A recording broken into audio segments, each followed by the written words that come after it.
Hello everybody, welcome back to a brand new video. In this video we're going to discuss an astronomy problem by the name of You See That? So let's jump right in. In this problem there is a star only visible through a telescope with a diameter 10 times of our eyes on a clear night. Its stellar parallax is 0.03, has a density 5 times of the Sun and 8 times the Sun's mass. We first have to find how close it is for us to be able to see it, and if we really are able to see it. Now at first glance, B kind of contradicts A, because if it's that close for us to be able to see it, we must be able to see it. But the thing is, there's a different part of the story that we will find in this video. So let's start with A. To find it, we must first find its apparent magnitude. To do that, we just use the Paulson's formula of the ratio of the energy being able to be taken by the telescope and of the eyes. And the energy that's able to be taken by this telescope and the eyes are proportionate to the diameter or its radius squared.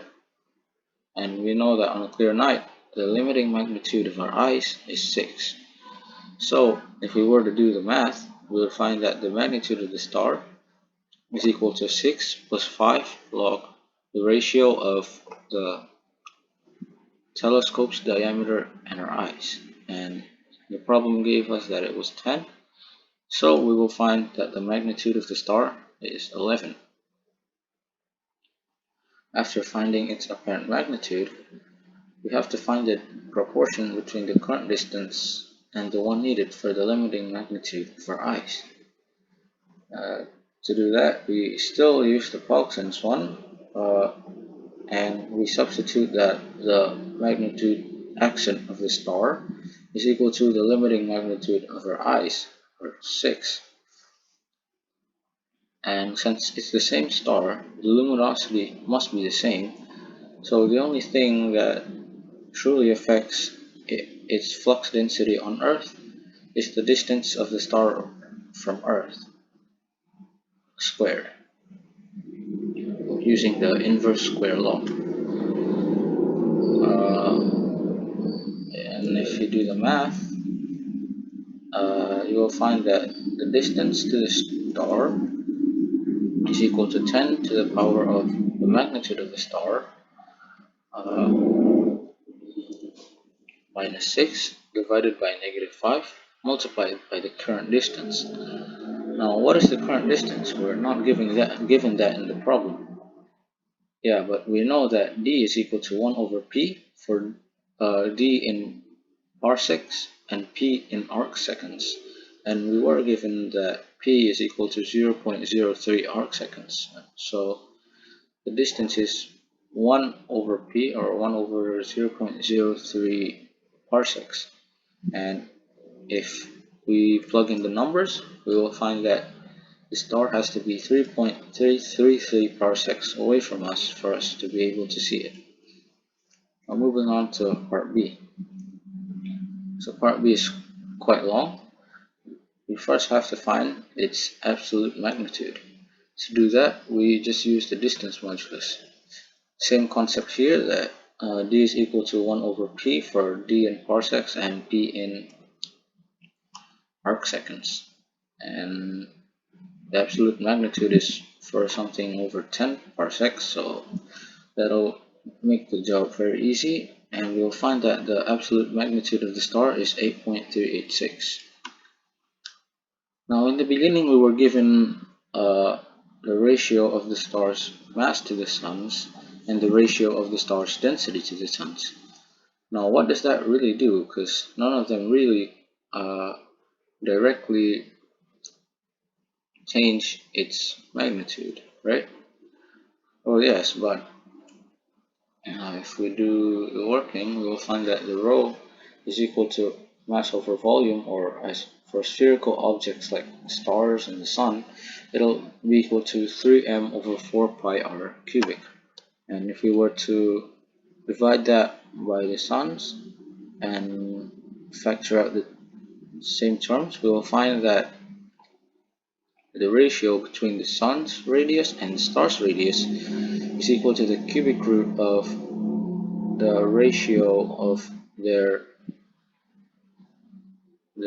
densities and multiplied by 1 over the ratio of their masses, which is actually quite cool. Next, we have to find its magnitude, or we have to compare its magnitude with the sun's.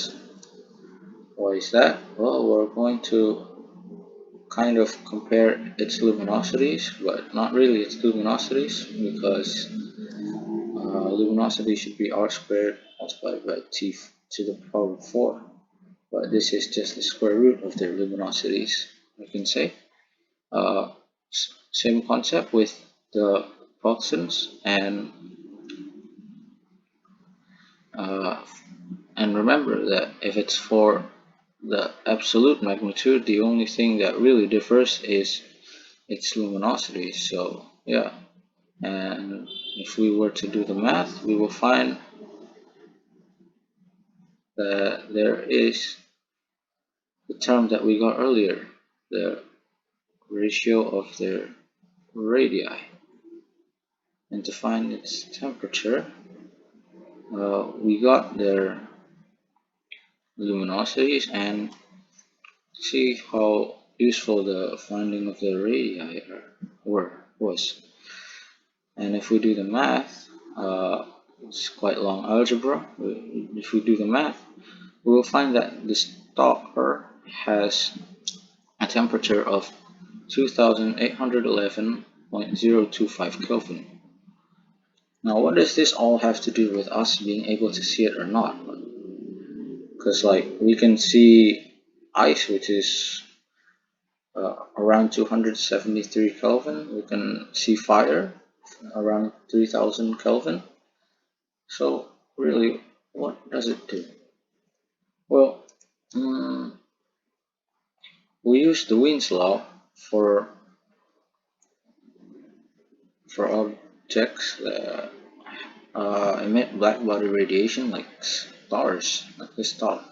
So we know that the lambda multiplied by T is equal to a constant, the Wien's constant, or 2.898 times 10 to the negative 3 meters Kelvin. So to find the wavelength, or the peak wavelength I should say, of the star, we just have to divide C by T, and if we do the math, we will get that the peak wavelength of the star is 1.031 times 10 to the negative 6 meters.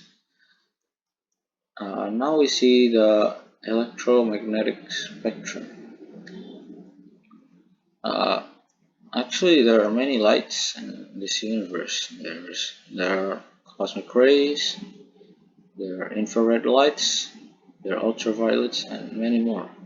But we humans are only able to see the visible light with our naked eyes.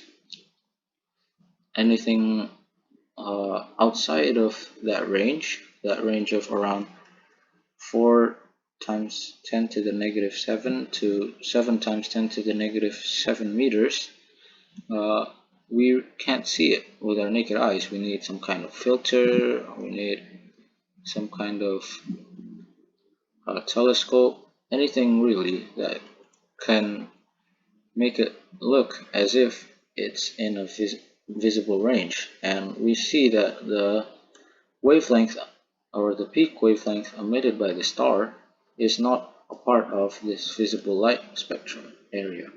So we see that it is not visible to our naked eyes. It'll be microwaves. So we can see that we can't see everything with our eyes, even if they're close enough. Okay, that is all for this video. Hope you enjoyed and learned something new. Thank you.